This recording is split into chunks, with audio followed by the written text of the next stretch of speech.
This video is to the New Jersey anti-gunners who are all riled up right now because national reciprocity is coming down the pipeline. Now, I am on no level a fan of Donald Trump. And I can go into a whole political argument about a lot of things when it comes to this man being president. But I'm not going to do that in this video. National reciprocity is coming down the pipeline. And it needs to, and it should.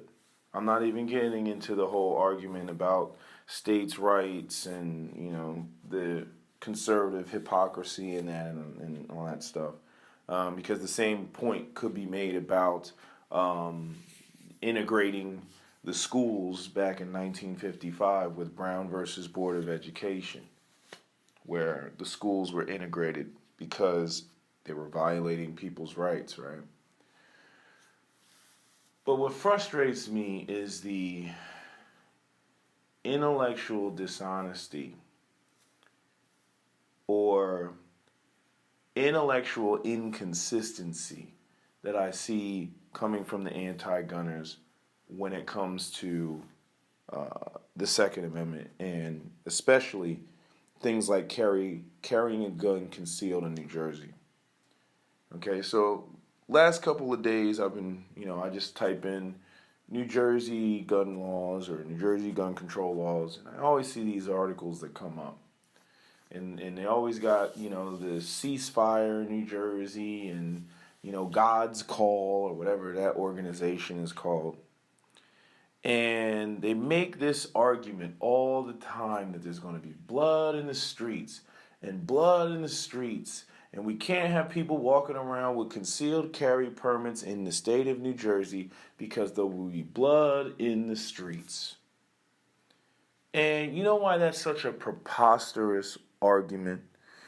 It is a preposterous argument because anybody who has a driver's license in New Jersey has the equivalent of a concealed carry license. Why do I say that?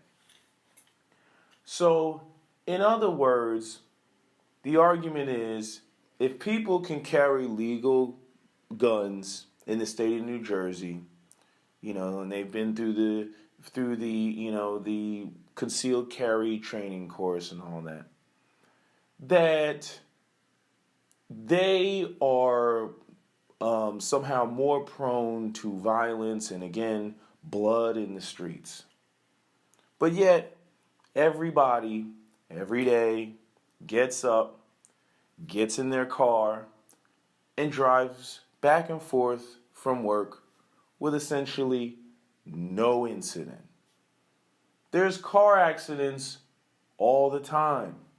There's people who even abuse their driving privileges because, let's say, they get a DUI or they're driving drunk. Does that mean that we should be banning cars and taking cars away from everybody else because there's too many drunk drivers out there on the road, running people over and killing people? You know what happens when people break the law when it comes to driving, whether they're driving too fast or driving erratically or driving while they're intoxicated? They get charged and arrested, right? If I go out and I drive drunk and I crash into a couple and I kill the couple, you know what I'm going to get charged with? I'm going to get charged with vehicular manslaughter, and I'm going to jail. Yes, unfortunately, those people aren't going to be able to be brought back to life, but I'm going to jail. That is where you hold people accountable. You do not run around like it's Minority Report with the thought police trying to prevent each and every possible, action that could happen out here. Like I said, the driver's license, if you have a driver's license in New Jersey, you have the equivalent of a concealed carry license or AKA essentially a license to kill. And the reason I say that is because when you go and you get into your car every morning, you are turning on the ignition of a 3,000-pound machine that can go up to over 100 miles an hour. Okay? And as we've seen, right, at any given point, like what you see with these terrorist attacks and ISIS, what you saw in Nice, that person could be in the car one day and just say, screw it, and then just drive into a crowd of people and run them over, right? The number of people in Nice who were killed was about 86 people who were killed with just a truck. 86 people were killed with a truck. Again, as I'm saying, people get in their automobiles and they drive around every day. And for some reason, people act like that is somehow takes less responsibility than simply having a carry concealed gun on your hip to defend yourself in case something happens. I mean, I hate the notion that you can predict or you get the upper hand or you get to decide when it is that you get attacked. For any of these carry concealed people, anti-gunners, not carry concealed people, all they got to do is watch the wonderful YouTube channel called Active Self-Protection. And on Active Self-Protection, in every one of the videos, the criminal sets the ambush. The criminal determines the time and the place and, how it's going to happen. The criminal does that. You don't get necessarily a chance to respond. However, it's a fighting chance, and that's better than not having a chance at all, which is essentially what the anti-gunners in New Jersey gave Carol Bound, which was no fighting chance at all. We're going to stay away with a restraining order. What was she supposed to do? Stand there and use harsh language? Is that what she was supposed to do? Get back, stay back. I have a restraining order. Right? If I call the cops right now, it'll take them 5 minutes to get here. You stay back. And she was stabbed to death in her driveway. There's going to be blood in the streets if people are running around with concealed carry permits. Well, how come it's not destruction derby with automobiles, right? I mean, how come people just aren't taking their cars and ramming them into other cars, on the highway, on the New Jersey Turnpike, just running around, slamming the car into other cars? They have all of the same capabilities to be destructive with their automobile that they can be with a firearm. Hey, the school lets out. Oh, there's the little kids waiting outside their elementary school at, 2 o'clock or 3:15 or whatever it is. Oh, let me go run over some kids. Let me go drive in the middle of the day through a playground and run over some kids. That's not going on. That's not happening out here. Any deranged person can do that. On top of the fact that even the people who have guns in New Jersey already have them. Whether the gun is on a person's hip or whether the gun is sitting at a person's home is irrelevant. Because if the person wanted to commit an act, even if a person got into an altercation, I get into an altercation, okay, I'll go home, grab my gun, come back, and then kill somebody. The number of people in New Jersey who can do that, granted, you can argue, that's just one more step or one more obstacle or whatever it may be, is irrelevant. At the end of the day, they have the full capability to take someone's life with their gun the same way that they can take someone's life with their car, right? In other words, the only difference between what you're saying about somebody having a gun on their hip versus somebody having it in their home is in killing somebody is nothing. The only difference is time. That's the only difference. Time. And what blows my mind is how you can argue that you're giving the person like hypothetically, you're giving the person who I'm saying would be killed if somebody were to go home and get their gun and come back, And maybe they stand a fighting chance, to leave and flee. Or I love we have to have magazine limits because maybe those people will have a fighting chance to flee the mass shooter.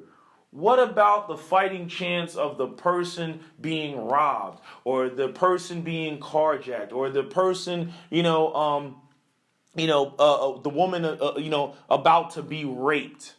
What about that case in what was it?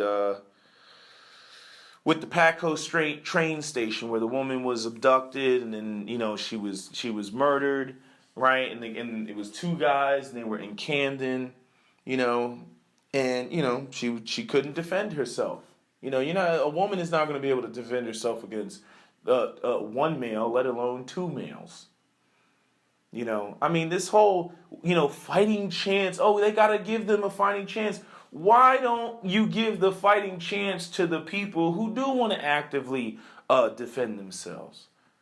I'm saying even when you go over to, police officers, it's already been stated in the state of New Jersey that you can't sue the state for the police not showing up in time to save your life.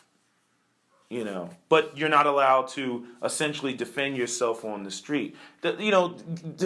Defending yourself in the home, that's only one place you could possibly be attacked. That's only one place you could possibly be attacked. You are more likely to be attacked outside of your home than inside your home. So the argument of, well, you can keep your guns in your house, that's a stupid argument.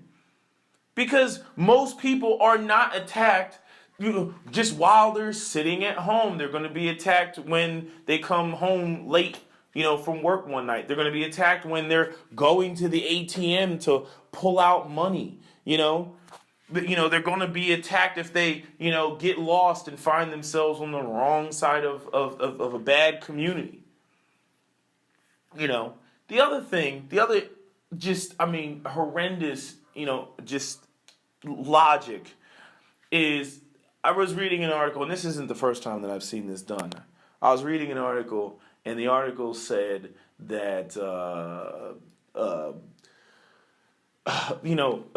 that even cops can go off of the deep end, and these are highly trained individuals, and there's been incidences of cops, overreaching and everything, right? And people could argue, that's a great, fantastic, liberal way of throwing, the cops, underneath the bus. But I'm saying amazing. So now the cops are just human beings like everybody else, regardless of their training. And they can go off the deep end and they're highly trained. Like, in other words, what does an officer being highly trained have to do with an officer going off the deep end? If anything, a highly trained officer that goes off of the deep end is more deadly than the average citizen. I'm saying if they're saying that the training gives you some level of awesome, gung fu, type of skills like Neo in the Matrix. Not only that, but I'm saying if the officers are just people, right, and you've reduced them down to, the least common denominator, which is unstable people. Oh my God, well, officers are unstable too, so why would we have all these untrained people out here with guns? First off, I'm not even arguing that untrained people. I do think that if we're going to have concealed carry in New Jersey, that there should be some proficiency test, not an excessive one, not one that is cost prohibitive to basically not regulate but restrict it into oblivion, like what they're doing out there in Chicago, where the people who most need the guns can't get them because it's cost prohibitive. It's just like with machine guns. Machine guns are not illegal. They're simply cost prohibitive because any machine gun made before 1986 is the only machine guns that people can have, right? So that made the cost of the rest of the machine guns go all the way up. Same with a bunch of other NFA items, like silencers. It's all about, the tax, that you have to pay. in the 1930s, having to pay a $200 tax is the equivalent of something like $5,000. People didn't have that. Nobody was going to pay that. It's just cost prohibitive, right? Because the Second Amendment says shall not be infringed. Right, but then people are running around like the First Circuit Court talking about, oh, these are weapons of war. All guns are weapons of war. The whole point of the Second Amendment, it's not about hunting. It's not about sportsmanship. It is about the right of the people to keep and bear arms to defend themselves against a tyrannical government. It says there right in the preamble of the Declaration of Independence. The section that nobody ever talks about, where they basically say if your government becomes too tyrannical, then you overthrow that government and replace it with another one. But, getting back to the cops, I'm like, well, why would I, if in other words, if the cops are equally as unstable as they want to claim the average person to be, well, then why would I depend on the cops to defend me? On top of the fact that it's already been stated that the cops don't have an obligation or a duty to defend me if something were to happen. I can't sue the state and say, hey, you denied me my ability to defend myself through the Second Amendment and carrying a concealed firearm. I can't sue them there, so I can't do anything. All I can do is sit there and get on my knees and beg and say, "Oh, please, please, Mr. Criminal, don't shoot me in the head. Don't rape my wife or my girlfriend. Oh, please, please have mercy on my soul." That's all I can do. And I mean, it's like these people who are anti-Second Amendment people, I mean, they are the biggest cowards in the world. It just becomes a point where it's like you have to stand up for yourself and fight back. I try to tell people who have to deal with bullies all the time, that, when it comes to being bullies, sometimes, diplomacy is over. Sometimes you just got to show a bully, that you're not the one to be messed with. And I'm not talking about that from a tough guy standpoint. I'm talking about that, from if you don't respond to a bully and let a bully know that you're not going to tolerate it anymore, then there's no reason for a bully to stop doing what the bully is doing. Plain and simple. And these anti-gunners, it's like they live in a fantasy world. They live in a fantasy world where if you just remove all the guns, that all these criminals are going to follow the law. No, they're going to bury the guns in walls and everything else. They're going to have the guns. And then I am just utterly offended, right? I should say as an American citizen, right, to make it sound more powerful, right? I am just utterly offended at the idea that, you're not responsible enough to have a concealed carry firearm, but I'm responsible enough to drive around a 3,000-pound car. Oh, you're not responsible enough to carry a firearm, but I'm responsible enough to, pay taxes, or I'm responsible enough to take out, a multi, tens of thousands of dollars type of loan and pay it back with interest, right? I'm responsible enough to lease a car. I'm responsible enough to get a mortgage. I'm responsible enough to go to war and fight for this country when the powers that be decide that they want to engage in a conflict with nations abroad. I'm responsible enough to drive an Abrams tank or to drive a F-35 multi-billion-dollar jet when they want me to be responsible enough. But when it comes to my day-to-day operations, as an American citizen, no, I'm not responsible enough. You know what I mean? I mean, imagine if we just tried that, right? When it came to taxes, they said, you didn't pay your taxes. Hey, in New Jersey, we're all babies. We're not responsible enough, when it comes to our own self-protection. So I just assumed that I wasn't responsible enough to pay taxes either. So I just didn't pay them. Right? Just imagine. This is what conservatives mean, and I'm not even a conservative, about nanny states, about the government encroaching, in all of your, personal business and everything that you do. And I can fully understand why they get highly, highly, highly irritated at liberals and anti-gunners who encroach. I keep trying to tell people, I'm like, the Second Amendment is one of the biggest reasons why Donald Trump ended up becoming president and the Democrats lost seats. Every time you all have attacked the Second Amendment, you lose seats. You lose seats. People, they take the Second Amendment very seriously. They take the Second Amendment very seriously. Now, don't get me wrong. And I am going to label a criticism against the NRA. I do have an issue with the NRA. I have an issue with the NRA, and I might as well say it. And if you get butt hurt, you get butt hurt. But I have an issue with the NRA running around, screaming and shouting, Blue Lives Matter, Blue Lives Matter. Then they turn around. Well, we support law enforcement, right? Because some of the biggest supporters of the NRA is law enforcement, right? We support law enforcement. But then they run around and then they go and they tell, working class white men that they have to defend themselves against the potential of a tyrannical government, when Blue Lives Matter would be the spearhead of that tyrannical government. Then they run over to the black people, and then they tell black people, oh, black people, look at the history of all these massacres that have affected you. Thibodaux massacre, Tulsa, Oklahoma massacre, Rosewood massacre, Colfax massacre, Springfield, Illinois massacre, Omaha, Nebraska, massacre, Red Summer of 1919 massacre, right? They want to tell you, they want to tell you about that. They want to tell you about Martin Luther King being denied his Second Amendment rights. They even like to support the photograph of Malcolm X standing in the window, with his, I believe it was an M1 carbine, right?